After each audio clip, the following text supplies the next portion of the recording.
महाराज जी, जी गंगा जगतगुरुधाम अखाड़ा परिषद के द्वारा जो गंगा महोत्सव बनाया गया था, वार्षिक उत्सव बनाया था, आपने जी ऐलान किया था, और जी अनुपमा राय दंडोती वेलफेयर फाउंडेशन ने कि जी पूरा ग्वालियर शिक्षा के लिए, जी जी स्वरोजगार के लिए, जी चिकित्सा के लिए गोद लिया हुआ है। जी जी आगे क्या रणनीति, क्योंकि अभी जिस तरह शिक्षा का व्यवसाय व्यावसायीकरण हो रहा है और लोग परेशान है, इस पर आपको क्या कहना जी जी देखिए, वास्तव में आज शिक्षा का जो स्वरूप हो गया है वो व्यवसायीकरण की ओर बढ़ रहे हैं लोग। होना ये चाहिए, जो गंगा दशहरा पर संकल्प लिया गया था, गंगा जगत गुरुधाम अखाड़ा परिषद, अनुपमा राज दंडोतिया वेलफेयर फाउंडेशन के द्वारा जो संकल्प लिया गया था कि आज यदि कोई गरीब बच्चा है, वो अध्ययन करना चाहता है, उसके परिजन सक्षम नहीं है, तो वो बेचारा कैसे अध्ययन कर पाएगा।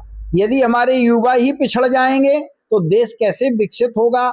इसके लिए अनुपमा राज दंडोतिया वेलफेयर फाउंडेशन के द्वारा, गंगा धाम के द्वारा यह संकल्प लिया गया कि सभी बच्चों को निःशुल्क शिक्षा दिलाई जाएगी। जिनके पास आज पैसा नहीं है, अर्थ नहीं है, तो उनको अध्ययन कराया जाए। और वास्तव में शासन भी जो वर्तमान में शिक्षा को लेकर के कार्य कर रही है, शिक्षा विद्यालय केंद्र स्थापित किए गए हैं, आज उनकी बड़ी दयनीय स्थिति है।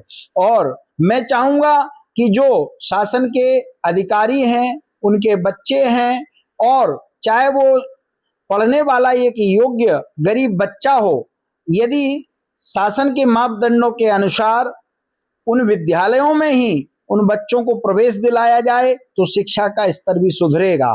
क्योंकि जब तक अच्छे अधिकारियों के बच्चे उसमें नहीं जाएंगे तो आज जो विद्यालयों की दुर्गति हो रही है वो कैसे सुधरेगी। क्योंकि उनको जब लगेगा कि हमारे बच्चों को भी यहाँ पढ़ना चाहिए और शिक्षा का जो स्तर होना चाहिए वो सरकारी विद्यालयों में भी होगा, तो हमारे जो निराश्रित तो नहीं कहेंगे, लेकिन जो अर्थ के अभाव में जो बच्चे पढ़ नहीं पा रहे हैं वो बच्चे भी वहाँ पढ़ेंगे।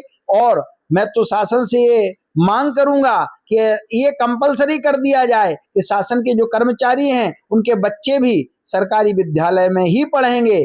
जब ऐसा हो जाएगा तो निश्चित शिक्षा का स्तर सुधर जाएगा और शिक्षा का जो व्यवसायीकरण है वह रुकेगा, और ऐसा होना चाहिए। मैं शासन से भी यह अपील करता हूँ। भारत शासन से अपील करते हैं। आपने देखा कि जितने भी सरकारी स्कूल कॉलेज हैं जी उनके जो प्रिंसिपल हैं, जो उनके शिक्षक हैं जी उनके बच्चे प्राइवेट में पढ़ते हैं। आप चले जाए कि एलकेजी यूकेजी कक्षा 8 पास की जितनी शिक्षा जी उनके शिक्षकों के बच्चे प्राइवेट में पढ़ते हैं जी। तो क्या कहना चाहेंगे मुख्यमंत्री और प्रधानमंत्री से?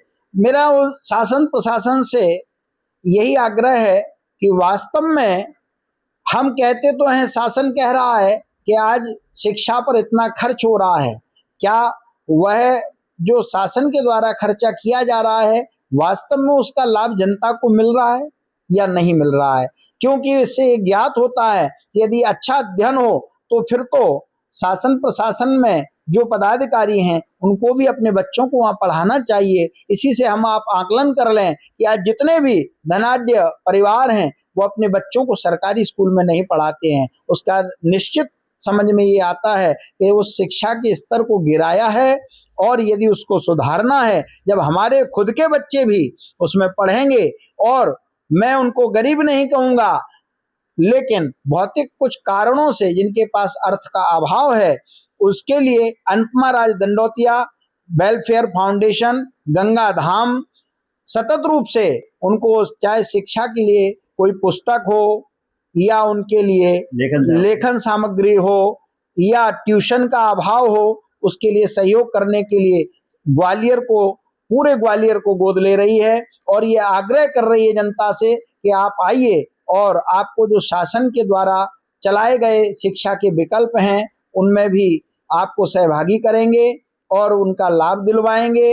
उनसे शासन से ये प्रार्थना करेंगे और स्वयं के संस्थान के द्वारा भी जो सहयोग होगा वो प्रदान करेंगे। साधुवाद।